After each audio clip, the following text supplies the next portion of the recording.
شعر یا ایسا مصرع جس میں ایسے دو الفاظ آ جائیں جو ایک دوسرے کی ضد ہوں، ایک دوسرے کی ضد ہوں، ایک دوسرے کے اپوزٹ ہوں، وہ صنعت تضاد کہلاتے ہیں، صنعت تضاد کہلاتے ہیں۔ سمجھ میں کسی کو ڈاؤٹ ہے؟ کچھ پوچھنا ہے؟ نہیں پوچھنا؟ سمجھ میں آ گیا ہے آپ کو؟ جی سر۔ خیر، اب ہم جو ہے نیکسٹ صنعت تلویح پڑھیں۔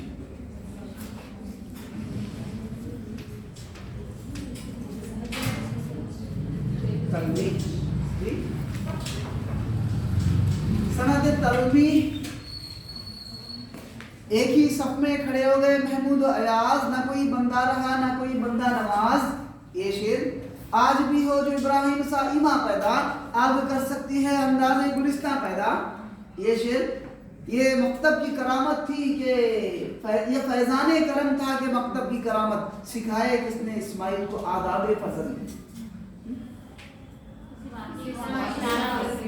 تیشے بغیر پر نہ سکا کوکن اسد، زندگانی کی حقیقت کوکن کے دل سے پوچھ، جویشی وہ تیشہ وہ سنگے گنا ہے زندگی۔ ہاں یہ ہے زندگی۔ اے آبرود گنگا وہ دن ہے یاد تجھ کو، اترا تیرے کنارے جب کارواں ہمارا۔ بے خطر، صحیح ہے بالکل، بے خطر کود پڑا آتش نمرود میں عشق، عقل ہے محو تماشا لبے بام ابھی، عقل ہے محو تماشا لبے بام ابھی۔ ہاں آپ ہی بول دیں۔ تلویح اس کو کہتے ہیں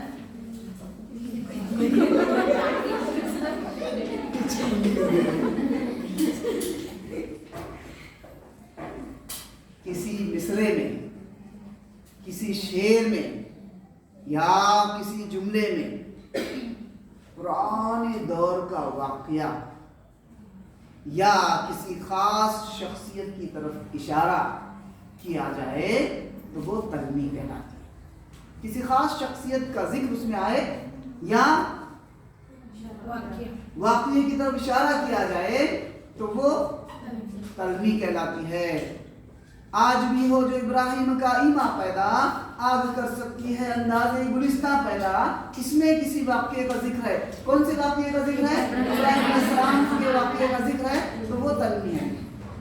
ایک ہی صف میں کھڑے ہو گئے محمود اور ایاز، اس میں محمود اور ایاز، محمود غزنوی اور ان کے غلام یا ان کے وزیر جو غلام یہ تھا ایاز تھا، اس کا ذکر ہے تو وہ تلویح ہوا۔ بے خطر کود پڑا آتش نمرود میں عشق، عقل ہے محو تماشا لبے بام ابھی۔ آتش نمرود، نمرود کی آگ، ابراہیم علیہ السلام کا ذکر ہے جو آگ میں کود گئے، وہ تلویح ہے۔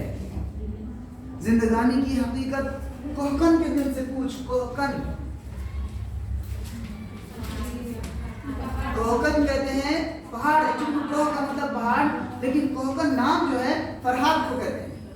شیریں فرہاد کا واقعہ سنے نا، شیریں فرہاد جو نہر پہاڑوں کو کھود کھود کے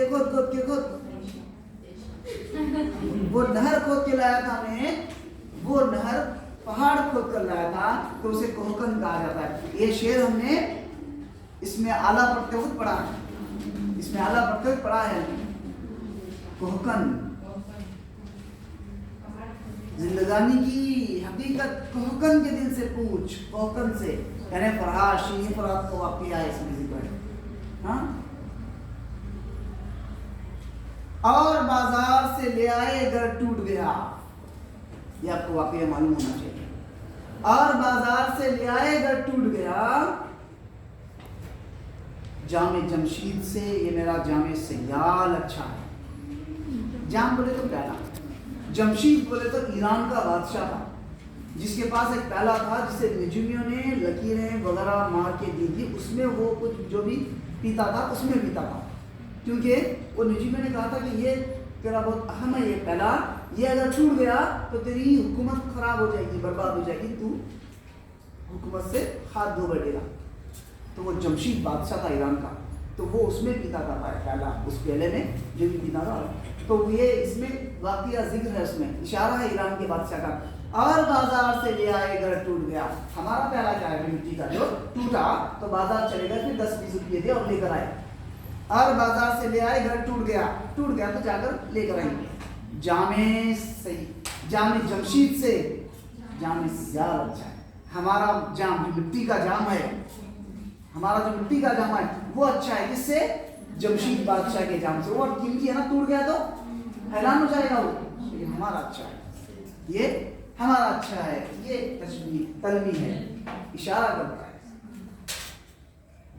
اے آبرود گنگا, وہ دن ہے یاد تجھ کو.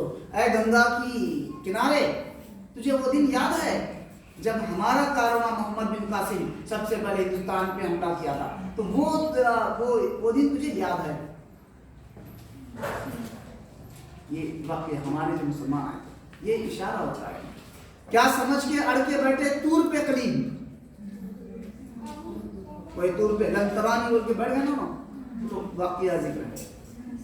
ہاں, اور کیا فرض ہے سب کو ملے ایک سا جواب. کیا فرض ہے سب کو ملے ایک سا جواب.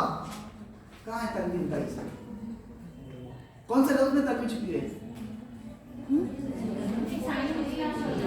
نہیں ہے تنوین. کیا فرض ہے سب کو ملے ایک سا جواب.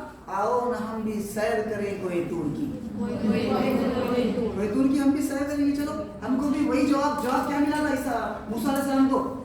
وہ تجلی بھی تھی اللہ تعالیٰ کا, جو یہ تھا جلوہ, وہ ان کو دکھایا گیا تھا. ہم کو بھی وہ جلوہ دکھا تھا. وہ کیا فرض ہے کیا؟ یقینی نہیں ہے. چلو جا کر ہم بھی آئیں گے. تو کوئی دور یہ جو ہوتا ہے, جس واقعے میں, جس مصرے میں, جس شعر میں کسی پرانے واقعے کی طرف ذکر ہوتا ہے, اشارہ ہوتا ہے, یا کسی خاص شخصیت کا ذکر ہوتا ہے, تو وہ تلمیح ہے. کلیئر؟ ٹھیک ہے, اس کو تلمیح. کوئی سوال؟